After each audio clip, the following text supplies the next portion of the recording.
I'm a PhD student from the University of Warwick, and I'm looking at using Dockless mobility data in transport planning and policy decisions. And so what does the micro-mobility sector look like currently data-wise? As Oliver said, traditional docked bike sharing, there's lots of open data, historic trip data, and live station information. And these sources include, as Oliver referenced, GBFS, Bike Share Map, and operators' websites.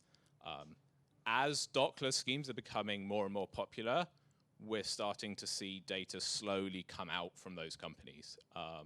Data is generally less open. That's typically because the companies that operate dockless schemes are private companies, and so they have commercial sensitivity with regards to releasing their data. However, some cities are now being forced to release their data as a condition for operating. And I say forced because they aren't giving it up voluntarily. So that's the only reason why we're seeing it. And the data availability is nowhere near the scale for dock schemes. So what can dockless mobility data provide policymakers that traditional transport data can't? And the big key in this is granularity. We get to find out a lot more about where people are actually traveling. In traditional modes, such as rail and bus, you know where people are traveling, but they have to finish their trip, as far as you know it, at a finite point, which is either a bus stop or a rail station. With this dockless mobility data, you get a much more granular idea of where people are traveling.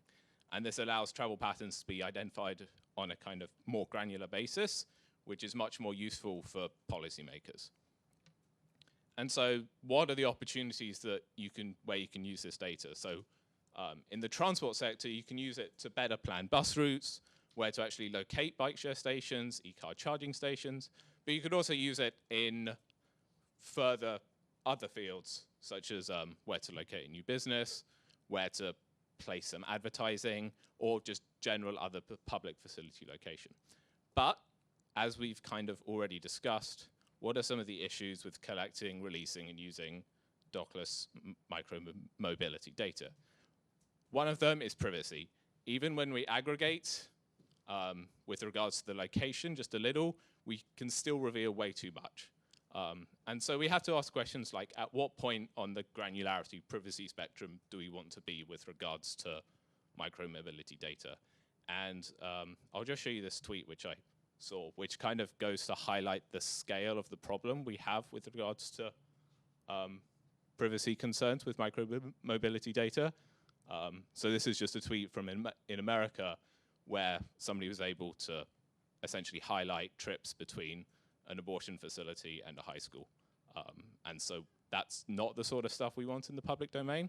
And so questions we can ask are, do we actually need the exact timestamp of each trip?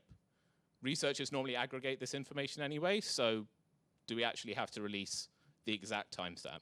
Another one is, for single trips between two remote locations, do we need to release that trip information? They're the most identifiable ones, and so you could ask whether we need to give away exactly every single trip conducted in a city. And then the other limitation of micro-mobility data is the biases. In docked schemes, we know very much that there is a demographic bias across the users, and for those who aren't aware, it's typically younger, male, whiter, richer people that are using docked schemes.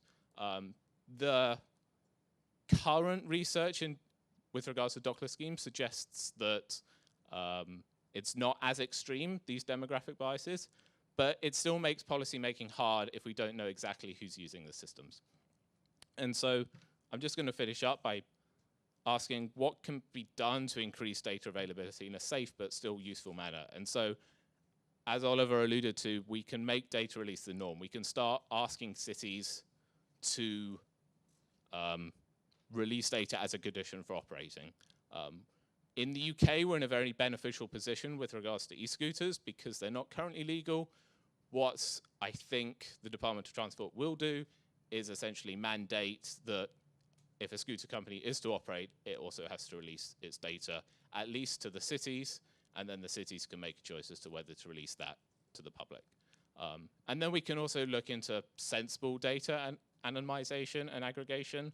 So that's both in the time and the spatial domain, but also removing low frequency origin destination pairs so that we can have this data in the open, and while it's still private, in the sense it doesn't reveal exact people, it's also useful for researchers so we can actually make beneficial planning and policy decisions based on it. Thank you.